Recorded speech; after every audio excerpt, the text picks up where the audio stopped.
Hello guys, आज मैं एक बहुत ही बेसिक वीडियो लेके आया हूँ एक्सेल पर, जिसमें कि मैं आपको बताऊंगा कि जो डुप्लीकेशन होता है और साथ में फॉर्मूला पुटिंग वो एक्सेल में कैसे करते हैं। जितने भी ऑफिस गाइज हैं, जो लोग डेली अपने अपने ऑफिस में एक्सेल पे काम करते हैं, उनके लिए ये वीडियो बहुत ही यूज़फुल साबित होगा, क्योंकि आपके पास बहुत सारे एक्सेल के शीट्स आते रहते होंगे जिसमें कि आप कभी बहुत बार ऐसा होता होगा कि डेटा जो है वो डुप्लीकेट है।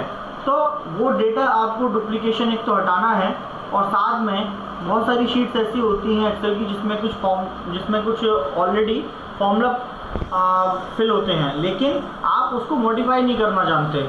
आपको नहीं पता कि अगर मुझे अपने हिसाब से वो शीट को मॉडिफाई करना है तो मैं कैसे करूँगा। तो मैं आपको आज बहुत ही बेसिक फॉर्म में बता रहा हूँ कि डुप्लीकेशन एक्सेल में कैसे टैकल किया जाता है और प्लस फॉर्मूला पुटिंग कैसे करनी है।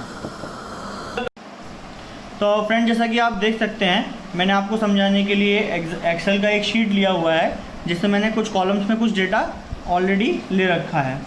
तो जैसे मान लीजिए फ्रेंड्स कि ये अकाउंट नंबर हैं कुछ लोगों के, और इसमें कुछ अकाउंट नंबर जो हैं वो डुप्लीकेशन है, मींस एक या दो बार वो सारे जो अकाउंट नंबर्स हैं वो आए हैं।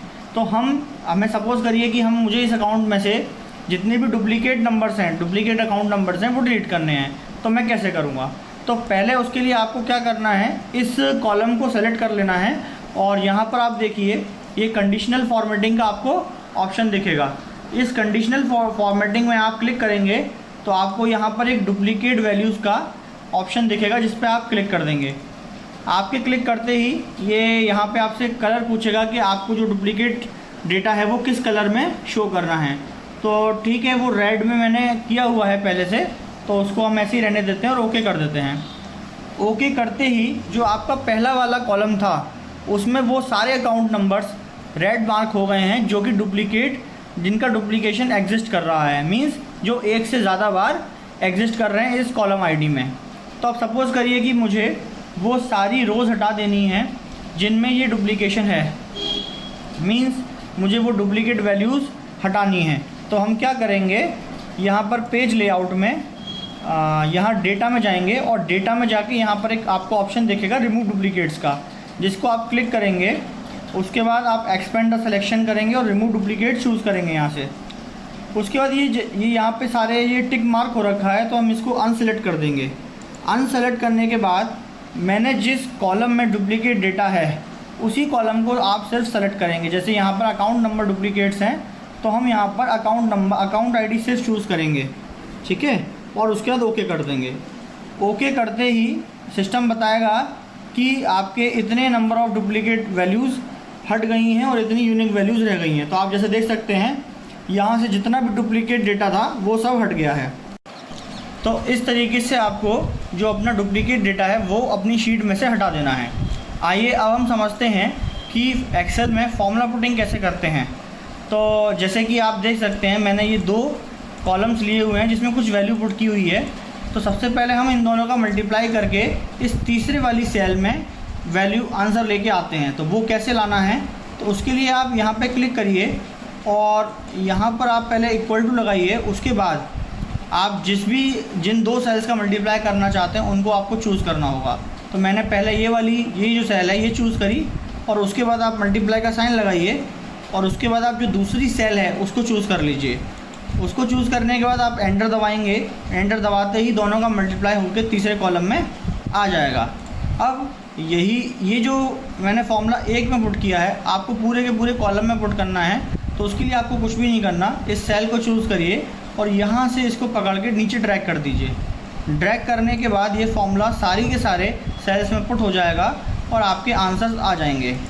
अब सपोज़ करिए कि हमको ये सम इंश्योर्ड है, इसका जो प्रीमियम है वो मान लीजिए 2% है, तो हमें इस अमाउंट का 2% यहाँ पर लाना है। तो वो हम कैसे लाएंगे, फिर से यहाँ पर ऊपर हम गए, यहाँ इधर हम जाके इक्वल टू लगाए और हमने 2% को 0.02 की फॉर्म में लिख लिया और उसको मल्टीप्लाई कर दिया इस कॉलम से।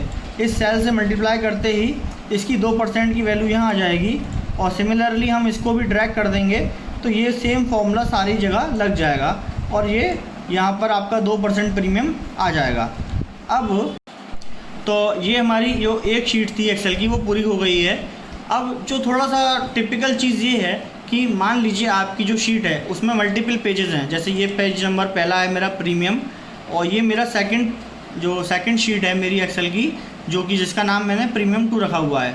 अब मैं ये चाहता हूँ कि मैंने कुछ फॉर्मूले पुट कर दूँ प्रीमियम वाले जो शीट नंबर 1 है उसमें, और जब भी मेरी जो शीट नंबर 1 में मैं जब भी वैल्यू चेंज करूं तो वो वैल्यू उसका जो आंसर हो वो प्रीमियम 2 यानी कि शीट नंबर 2 में ऑटोमेटिकली चेंज हो जाए।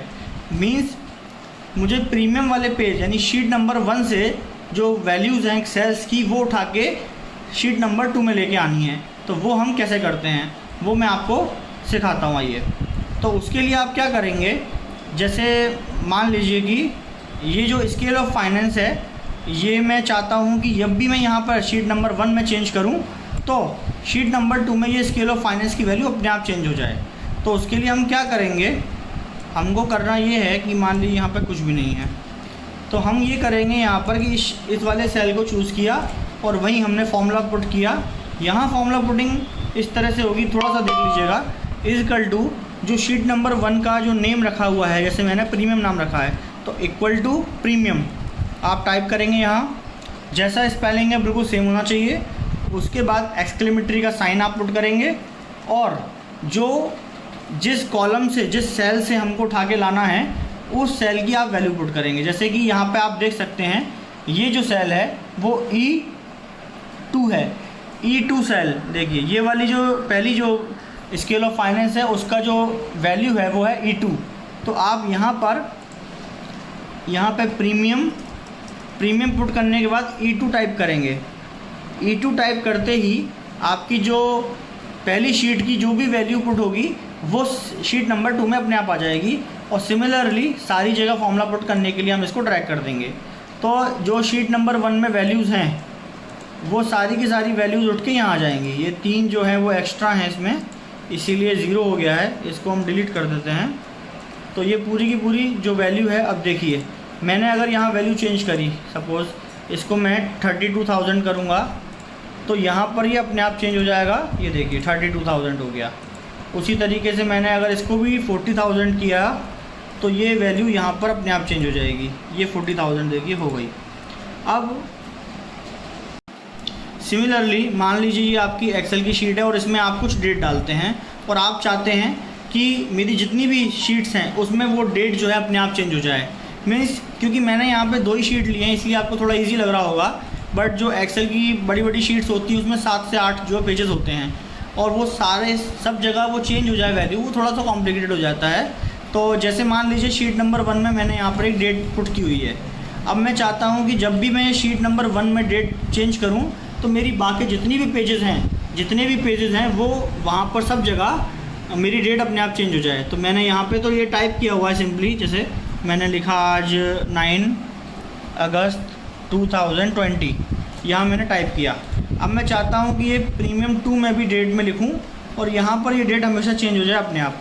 तो मैं फिर से वही फॉर्मूला पुट करूँगा यहाँ पर इक्वल टू, ये यहाँ पर इसको सेलेक्ट करके आप ऊपर लगाएंगे फॉर्मूला इधर, इक्वल टू प्रीमियम, और प्रीमियम के बाद आप जो इसकी जो वैल्यू है सेल की वो वहाँ पुट कर देंगे। तो इसकी जो वैल्यू है आप देख सकते हैं ये बी कॉलम है और जो रो है वो 16 है, तो ये B16 है। तो आप यहाँ पे आप पुट करना होगा ऊपर फॉर्मूला आपको इक्वल टू प्रीमियम और एक्सक्लेमेटरी मार्क और B16 आप जैसे ही पुट करेंगे तो जो भी आपकी जो डेट होगी यहाँ पर वो सेकंड शीट में अपने आप आ जाएगी। अब आप इस डेट को चेंज कर देते हैं, मान लीजिए इसको हम 2022 कर देते हैं, तो ये जो डेट होगी वो सेकंड शीट में भी अपने आप चेंज हो जाएगी। तो इस तरीके से मैंने आपको एक थोड़ा सा बेसिक बताया है आज की फॉर्मूला पुटिंग और डुप्लीकेशन को आप कैसे टैकल करना है एक्सेल की शीट में। बस यही थोड़ा मैं आपको जानकारी देना चाहता था। ये आपके लिए बहुत ही यूज़फुल रहेगा जब भी आप एक्सेल पे काम करेंगे। Thank you very much.